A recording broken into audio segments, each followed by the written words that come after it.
Vous savez tenir une guitare, vous, Christine? Non, mais je rêve de pouvoir un jour tenir la flûte de Thomas Dutronc.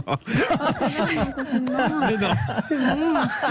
Oh mon Dieu. Christine, vous n'avez pas honte de dire des choses pareilles? La flûte non. de Thomas Dutronc. Bah moi, j'ai plus de honte. Donc, Après sa chanson J'aime plus Paris, il vient de sortir J'adore Montreuil, a priori.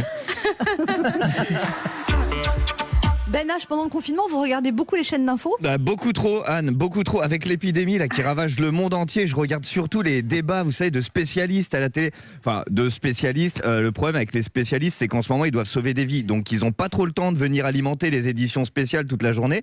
Et au final, tu te retrouves avec des débats qui réunissent un dentiste, un ex-député, Christophe Barbier et Jean-Marie Bigard. Bon, tu comprends rapidement qu'on est plus proche d'un apéro que d'un débat d'experts. On le sait, on ne va pas trouver le vaccin dans la soirée. Tu as le dentiste qui dit moi je n'ai pas accès aux études, alors il est difficile de dire quoi que ce soit. T'as l'ex-député qui dit le président doit rendre des comptes aux Français. Du coup Christophe Barbier répond laissez le président tranquille, c'est un génie et il est si beau gosse. Et là Jean-Marie Bigard qui conclut alors c'est un Belge, un Chinois et une blonde qui regardent un chien qui pète. Bref. Si ces gens-là ont le droit de donner leur avis sur un tel sujet, je me dis qu'avec mon bac STMG et mon cabinet de gynécologie clandestin, moi aussi, je peux causer chloroquine et procédure de déconfinement. Du coup, ce matin, je ne vous livre pas une chronique, mais une allocution. En tant que spécialiste de absolument que dalle, voici mes propositions étape par étape pour sortir du confinement.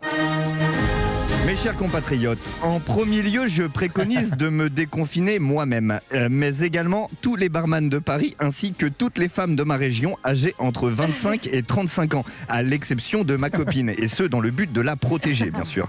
25-35 ans, une tranche d'âge qui comprend donc Anne Romanoff, qui pourra enfin manger autre chose que des pâtes au thon.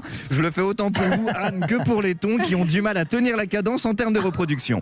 Dans un second temps, il faudra déconfiner Laurent Barra, mais après autant de temps sans contact avec le sexe opposé, cela impliquera de reconfiner provisoirement toutes les femmes par précaution.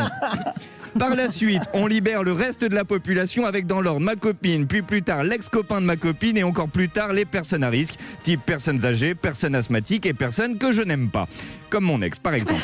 Dernière étape de mon projet, d'ici 15 à 20 ans minimum, je propose qu'on déconfine tous ces pseudo-spécialistes qui sont venus, viennent et viendront encore sur les plateaux dire tout et n'importe quoi pourvu qu'une caméra les filme. Bref, je zappe la télé, je vais ressortir mes bons vieux DVD. Bravo. bravo. Applaudissez-vous, on ne s'est pas applaudi ce matin. On se retrouve dans un instant pour la suite de cette émission avec Christine Béroux, Ben H, Laurent Barra et deux de nos auditeurs qui tenteront de gagner le robot Cook Expert de Magimix en jouant notre jeu Devinez qui je suis. Une heure de détente avec Anne Romanoff, ça fait du bien sur Europe 1.